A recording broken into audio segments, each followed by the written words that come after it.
তোমরাও খেয়ে একদম ঘরে এইভাবে একবার বানিয়ে খেলে আর বাজারের খেতে চাইবেন না।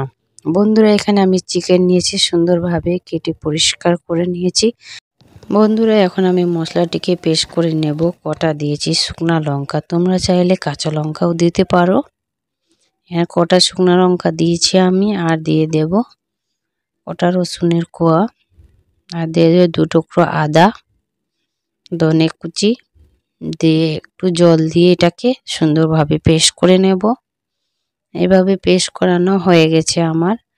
এখন আমি চিকেন নিয়েছি, দেখতে পাচ্ছ চিকেনটিকে এইভাবে কেটে নিতে হবে। আমি সবগুলোকে কেটে নেব সুন্দরভাবে। এভাবে আমার সবগুলো কাটানো হয়ে গেছে।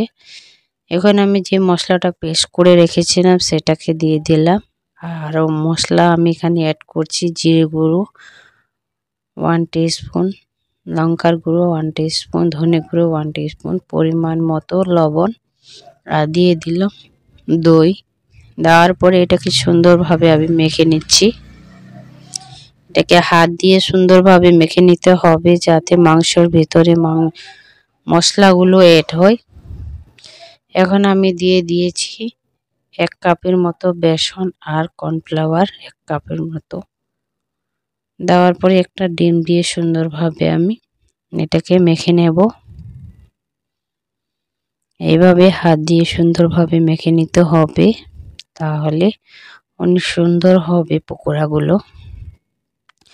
বন্ধুরা, আমি গ্যাসে কড়াই বসিয়ে 1 কাপের মতো তেল গরম করে নিয়েছি। নেওয়ার পরে আমি দিয়ে দিলাম। এইভাবে উল্টে পাল্টে ক্রিস্পি করে ভেজে নেব। গ্যাসটিকে লো ফ্লেমে রাখার চেষ্টা করবেন, তাহলে ভেতর থেকে ক্রিস্পি হবে। এইভাবে আমি সুন্দরভাবে রান্নাটি করে নিচ্ছি। দেখতেই পাচ্ছ কত সুন্দর হয়েছে। দেখতে যতটা সুন্দর, বন্ধুরা খেতে দুর্দান্ত স্বাদের একটি রেসিপি। এইভাবে সুন্দরভাবে ভেজে নেবেন। এইভাবে যদি একবার বাসায় ট্রাই করেন বন্ধুরা, বাজারের খেতে চাইবেন না, ঘরে এইভাবে তৈরি করে খেতে পারবেন। 10 থেকে 15 মিনিট সময় লেগেছে আমার। অনেক সুন্দর পকোড়া, ছোট থেকে বড় সবার পছন্দের একটি রেসিপি। আশা করছি ভিডিওটি ভালো লাগবে। ভালো লাগলে লাইক দিয়ে বন্ধুদের কাছে শেয়ার করে দেবেন। নতুন বন্ধু হয়ে থাকলে সাবস্ক্রাইব করার অনুরোধ রইল। কে কোনখান থেকে দেখছেন কমেন্ট করে জানাতে ভুলবেন না। বন্ধুরা, আজকে ভীষণ স্বাদের একটি রেসিপি তোমাদের সঙ্গে শেয়ার করব। হাটে বাজারে ফুলকপি পাওয়া যায়, এখন সস্তা হয়ে গেছে। সেই ফুলকপি দিয়ে আমি একটি মজাদার তরকারি বানাবো, তোমাদের সঙ্গে শেয়ার করছি। এখানে আমি বন্ধুরা ফুলকপি নিয়েছি, সুন্দরভাবে বড় বড় টুকরো করে কেটে নিয়েছি। নেওয়ার পরে আমি গ্যাসে পানি ফুটতে দিয়েছিলাম।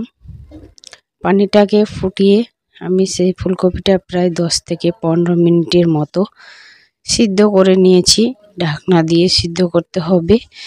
এখন আমার সিদ্ধ করা হয়ে গেছে। এখন আমি ট্রান্সফার করে নিচ্ছি। নেক্সট স্টেপে চলে এসেছি বন্ধুরা। এখানে মশলা পেস্ট করে নেব। নিয়েছি কটা শুকনো লঙ্কা, রসুনের কোয়া, একটা পেঁয়াজ, তারপর একটা টমেটো, 2টা আদার টুকরো, 1 চামচ জিরে, 1 চামচ সরষা দিয়ে এটাকে পেস্ট করে নিচ্ছি। দেখতে পাচ্ছ পেস্ট করানো হয়ে গেছে। আবারও চলে এসেছি নেক্সট স্টেপে। গ্যাসে কড়াই বসিয়ে দিয়েছি, পরিমাণ মতো তেল দিয়েছি। দেওয়ার পরে আমি ফুলকপিগুলো এখন ভেজে নেব। প্রায় 10 থেকে 15 মিনিটের মতো এটাকে সুন্দরভাবে ভেজে নেব। লবণ দিয়ে দিলাম, হলুদের গুঁড়া দিয়ে দিয়েছি। দেওয়ার পরে এটাকে সুন্দরভাবে আমি ভেজে নেব লালচে করে। এই তরকারিটি বন্ধুরা, এই তরকারিটি যদি এইভাবে বানাও, মাছ, মাংস, ডিম কিছুই লাগবে না। 1 থালি ভাত মিনিটে শেষ করতে পারবেন। তোমাদের দাদাকে অনেক পছন্দ লেগেছিল। এই তরকারিটা আমি প্রথমবার বানিয়েছিলাম। তোমাদের দাদা 3 থালি ভাত একবারেই খেয়ে নিয়েছে। এত মজা হয়েছিল বন্ধুরা। তোমাদের দাদা বলছে, কি দিয়ে এই তরকারিটি তুমি বানিয়েছো? এই যে কি দিয়ে আর বানাবো, যে মশলা দিয়ে তরকারি বানাই সেই মশলাই দিয়ে বানিয়েছি। অনেক সুন্দর হয়েছিল। বিশ্বাস না হলে বাসায় একদিন ট্রাই করবেন। ফুলকপি তো এখন সবাই খাও। বন্ধুরা, আরেকটু তেল দিয়ে আমি মশলাটাকে সুন্দরভাবে কষে নেব। মশলাটা দিয়ে দিয়েছি, এখন আমি আবারও মশলা দেব। হলুদ গুঁড়ো হাফ চামচের মতো, পরিমাণ মতো লবণ, হাফ চামচের মতো দিয়ে দিচ্ছি লঙ্কার গুঁড়ো, ধনে গুঁড়ো। দেওয়ার পরে এটাকে সুন্দরভাবে নেড়ে চেড়ে দিচ্ছি। দেওয়ার পরে প্রায় 5 মিনিটের মতো ঢাকনা দিয়ে দেব। গ্যাসটিকে লো ফ্লেমে রাখার চেষ্টা করবেন, তাহলে মশলাটি সুন্দরভাবে কষানো হবে। আর মশলাটি যত সুন্দরভাবে কষবেন তাহলে ফুলকপির তরকারিটি খেতে অনেক সুস্বাদু হবে। এভাবে প্রায় আমি 10 থেকে 15 মিনিটের মতো মশলাটাকে কষে নিয়েছি। গ্যাসটিকে লো ফ্লেমে রেখেছি, তাহলে মশলাটা তলায় ধরবে না। এইভাবে সুন্দরভাবে আমি দেখতেই পাচ্ছ কষে নিয়েছি। এই রেসিপিটি বড় ছোট সবার পছন্দ হবে। ভিডিওটি কেমন হয়েছে বন্ধুরা কমেন্ট করে জানাতে ভুলবেন না। এই রেসিপিটি আমি প্রথমবার করেছি, অনেক সুন্দর হয়েছিল বন্ধুরা, অনেক সুস্বাদু হয়েছিল। এইভাবে তরকারিটি বানার চেষ্টা করবেন, তাহলে বড় ছোট সবার পছন্দ হবে।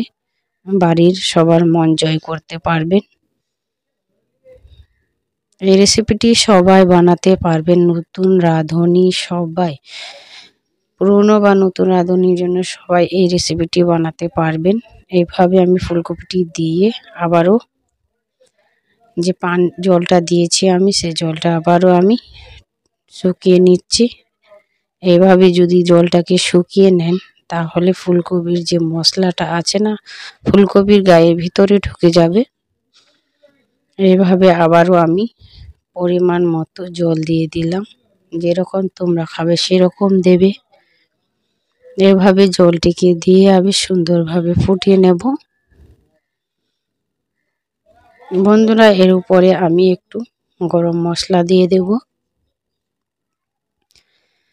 দেখতেই পাচ্ছ ফুলকপিগুলো একদম ভেঙে যায়নি।